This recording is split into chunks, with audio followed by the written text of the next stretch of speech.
Year 1946. The war had been over for almost a year, yet the sound of it still echoed inside Joe Harper's skull like a ghost refusing to leave. On the train home, the world outside his window looked too calm to be real. Cornfields rolled by in long golden waves. The sun was soft, polite. Somewhere in that calm he heard it again. The hum of engines, the whistle of bombs, the roar of the sky tearing open above the French countryside. He could still feel the tremor in his bones, the vibration of tanks crawling over mud, the crack of rifles echoing through a village that no longer existed. The clang of church bells had rung that morning in Normandy, moments before the German planes dove. He remembered the way the bells had blended with the scream of sirens, faith and fear tangled together in a single endless sound. Then came the light, white, devouring, and the noise disappeared.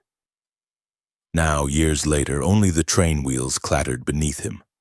The rhythm was steady, almost gentle. Joe blinked, realizing his hands were trembling. He pressed them together until the shaking stopped. The reflection in the glass showed a man older than his 26 years, eyes dark and watchful, hair streaked with gray that hadn't been there before the war. He was going home, though he wasn't sure what that meant anymore. The train hissed into the station at Mill Creek, Kansas, a town of one street, one church, and too many memories. The platform was nearly empty. No brass band, no waving flags, no one waiting. Just the wind and the smell of wheat. Joe stepped down, boots crunching on gravel. For a long moment he simply stood there, breathing in the silence. And thought, so this is peace. He rented a room above the local bar. It smelled of stale beer and dust, but the window faced the tracks and the sunset. That was enough. The next morning he walked down Main Street looking for work. The grain factory was hiring. The manager, Dale Morgan, looked him up and down. "You've got arms," Dale said. "Can you lift a 100-pound sack?" Joe nodded. "Then you're hired." The job was simple. Unload, stack, repeat. The pay was small, the noise constant. Machines thundered day and night, metal grinding against metal, drowning out thought. Joe worked without complaint. Obedience was a habit he couldn't unlearn. The other men smoked and joked during breaks. Joe sat apart, eating in silence, eyes on the floor. When they asked where he'd served, he just said France and nothing more. They stopped asking. Sometimes, when the conveyor belts clanged too loud, he would flinch, not visibly but deep inside where no one could see. One afternoon, the machine jammed. A boy named Eddie reached in to free the belt and the steel jaws snapped shut on his hand. The scream split the air. Joe didn't think. He moved. He hit the emergency lever, stopped the line, wrapped his bandana around Eddie's wrist to slow the bleeding. The other workers froze, watching. Then Dale stormed over, face red. "What the hell happened?" "The belt jammed," Joe said. "He was stuck." "You stopped the line? You never stopped the line." His hand was caught.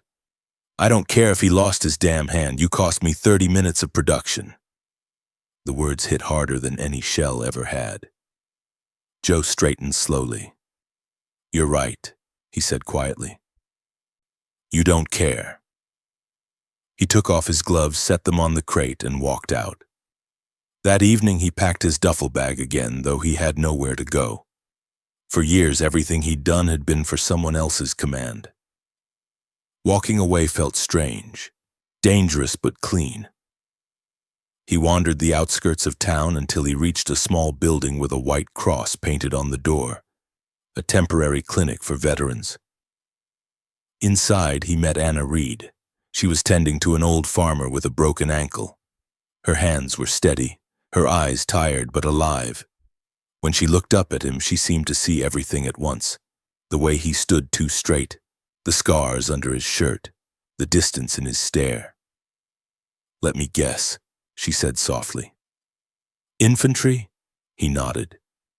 "I was a field nurse, Pacific Front." He managed a faint smile. Guess we both made it out. Made it out, yes, she said. Now we just have to figure out what that means. After that, he came by often, sometimes to help carry crates, sometimes to fix a broken pipe, mostly just to stand by the window and listen to her hum as she worked. She gave him coffee, black and hot. They didn't talk about the war, only the weather, the town, the way the wind made the wheat bend like waves. One evening he noticed a pile of scrap lumber behind the clinic. The boards were rough, but the grain was good. You using those? He asked. No, she said. They're left from the Red Cross supply crates. Why? I just haven't built anything in a long time. That night in the back of his rented room, Joe built a bench. He didn't measure, just worked by feel, the way he used to clean his rifle. Careful, methodical, precise. He sanded the edges smooth and brushed on a thin coat of varnish that smelled like rain. When the sun rose, he carried it outside and set it under the window. It wasn't perfect. One leg was slightly shorter than the other's, but it held. He sat on it, coffee in hand, and for the first time since the war, the silence didn't hurt. A man passing by stopped. That for sale? Joe looked up. I guess it could be. How much? $5? The man paid on the spot. 2 days later, another came asking for the same. By the end of the week, Joe had orders for 6 benches. He rented an old shed on the edge of town, once a feed store, now empty but for dust. He bought a used saw, a hammer, a workbench. The first night he stood in that space, it smelled of oil and memory.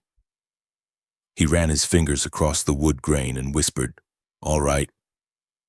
Let's see if we can make peace with our hands." The benches sold. Then came tables, chairs, porch swings. People liked that his work was plain and honest. It feels solid, they said, like it'll last. Other veterans started coming around.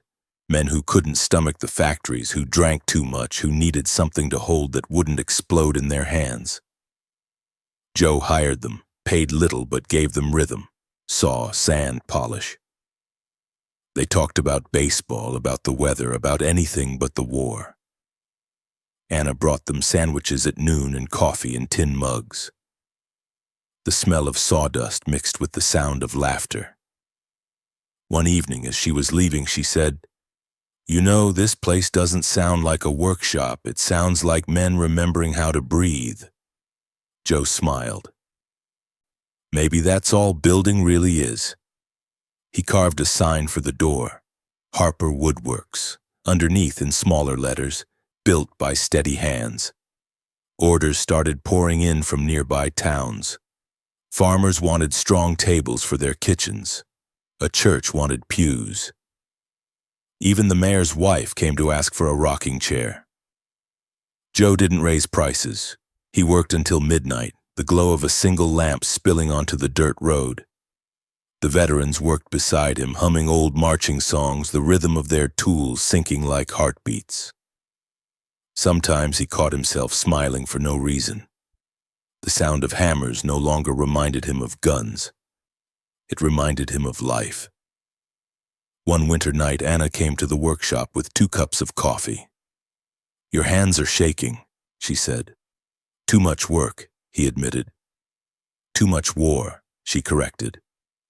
Then she reached out, took his hands and held them still until the tremor passed. Neither spoke. Outside, snow began to fall, soft and slow, covering the world in silence. Spring came early that year. The fields outside Mill Creek turned green before the snow even finished melting. And Harper Woodworks was busier than ever. By sunrise, the shed already smelled of pine sap and hot coffee.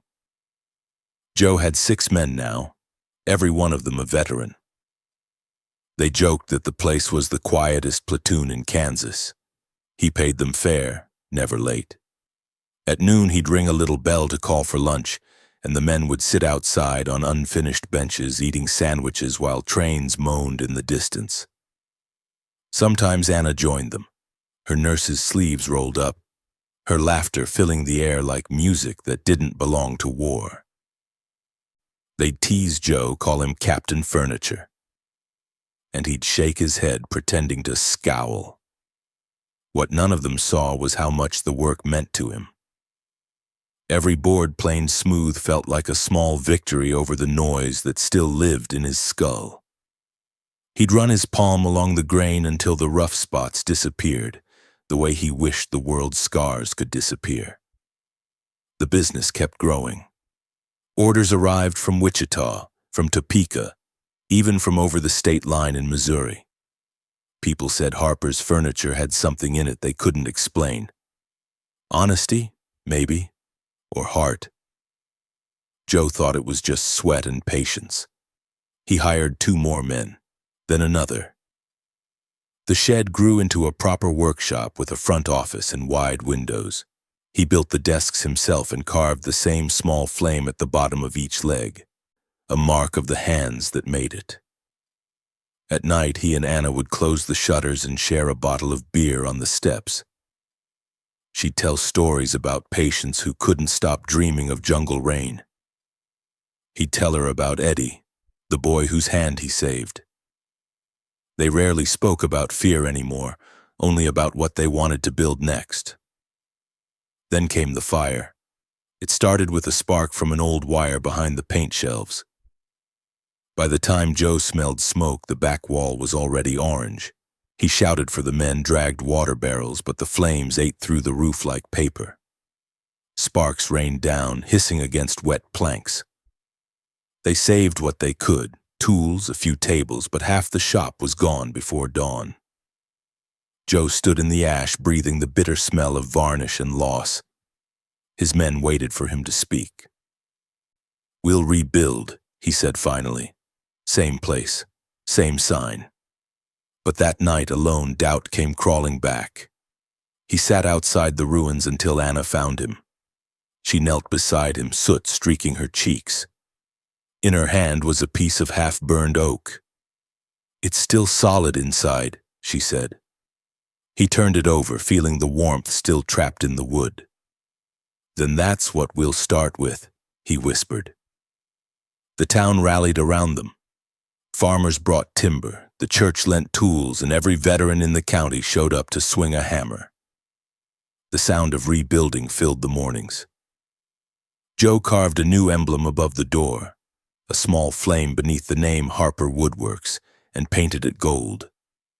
"So we remember," he told the men. When the new shop opened, it was brighter, wider, and busier than ever. Orders doubled.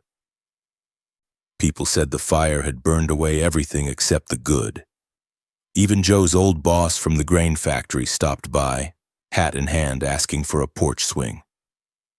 Joe built it, sturdy as a confession, and refused payment.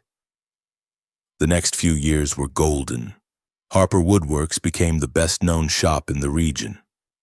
The benches found their way into train stations, schools, even a courthouse. Joe's men took pride in every nail. They'd line up the finished pieces out front each Friday, sun gleaming on the varnish, and townsfolk would stop just to look. Reporters came. They called the shop a brotherhood of builders. Joe hated interviews, but Anna loved to talk. She told them, "He's not running a business. He's running a home that happens to sell furniture." They printed that line beneath a photo of Joe squinting into the light, sawdust on his shirt, smile barely visible. Work consumed him. Some nights he stayed so late the men had to drag him out. Anna would show up with a thermos of soup, pretending to scold. "You don't have to save the world with a hammer," she'd say. He'd grin, "Just trying to make it hold together a little longer." Still, she worried. He'd forget to eat, fall asleep at the bench. One evening she marched into the shop, clapped her hands, and ordered everyone to dinner. They ate right there between stacks of lumber, passing around stew and laughter. For a moment the war truly felt far away. By 1951, Harper Woodworks employed over 20 people. The men called Joe boss. though he still wore the same flannel shirt with holes at the cuffs. Customers arrived from other states. The local paper dubbed him the furniture man of Mill Creek. He pretended not to care, but when he hung the clipping on the office wall, Anna noticed his eyes lingered on it a second longer than he meant. She teased him that night. "They'll be calling you a businessman soon." He laughed. "Let's not get carried away." "You already are," she said. "You just build things instead of counting them." On a rainy afternoon that spring, Joe asked her to marry him. No speeches. He simply held out a ring he'd carved from cherry wood, polished to a deep red. Inside, he'd etched 4 small words: "For what we rebuild." They married behind the shop, under the half-finished porch of a new customer's house. The guests were his workers, a handful of friends, and the preacher from town. Anna wore a blue dress. Joe couldn't stop smiling. When the vows ended, thunder rumbled far off, like applause from an old world finally satisfied. They moved into a small house next to the workshop, a home he built himself. Wide porch, 2 rocking chairs, window boxes for her flowers. Each morning she opened the shutters and watched him cross the yard, lunchbox in hand, the smell of sawdust already drifting behind him. The years that followed were steady and full. Anna opened a small clinic beside the house. Farmers came for stitches and advice, children for vaccines, veterans for talk. In the evenings, she walked to the shop to bring him dinner, staying to help sweep sawdust off the floor. Sometimes they danced there slowly, to the crackle of an old radio. When their son Eli was born, the men built a cradle out of oak. Joe carved on the bottom, "Everything strong starts with a crack." The phrase made them all laugh. But Anna understood. It meant survival. By the mid-50s, Harper Woodworks was known across the Midwest. The business had outgrown the town, yet Joe refused to move. "If I can't hear the trains at night," he said, "I won't know where home is." He had apprentices now, young men who hadn't seen war but learned discipline from the veterans who had. The shop smelled of pine and coffee, and every morning began with the same ritual. Joe lit the small stove, nodded to each man, and said, "Let's build something that lasts." People came from far and wide, families wanting dining tables, churches needing pews, newlyweds ordering rocking chairs. They said Harper's furniture felt alive, as if it remembered the hands that shaped it. One summer, a storm tore through the county, ripping roofs from barns and uprooting trees. When it passed, Joe and his crew spent days repairing homes without charge. "We build for people, not profit," he told them. The newspapers wrote again, calling him a local hero. Joe just shook his head. "Heroes belong to the war," he said. "We're just carpenters." In quiet moments, he'd sit on the very first bench he ever built, now faded to gray, and watch the sun sink over the wheat fields. Anna would bring 2 cups of coffee and sit beside him. "They still call you the biggest craftsman in the state," she'd tease. "Biggest?" he'd say. "Maybe just the busiest. And the happiest." He'd smile. That too. Sometimes a train would whistle in the distance, and both of them would fall silent, remembering the sound that once meant goodbye.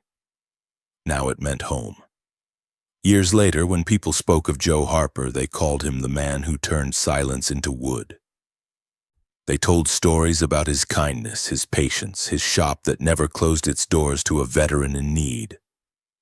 When he grew older, he worked slower but never stopped. He taught Eli how to sand with the grain, how to listen for the tone that meant a plank was ready. "It's like music," he said. "If you rush it, you ruin the song." On the last evening of his working life, Joe locked the shop, wiped his hands, and sat under the sign.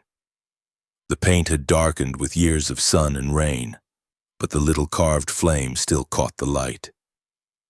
He traced it with a fingertip, feeling its ridges. "From fire we build," he thought. From noise, we learn quiet. Anna joined him, gray in her hair now, eyes still bright. She rested her head on his shoulder. "They'll remember you, you know," she said.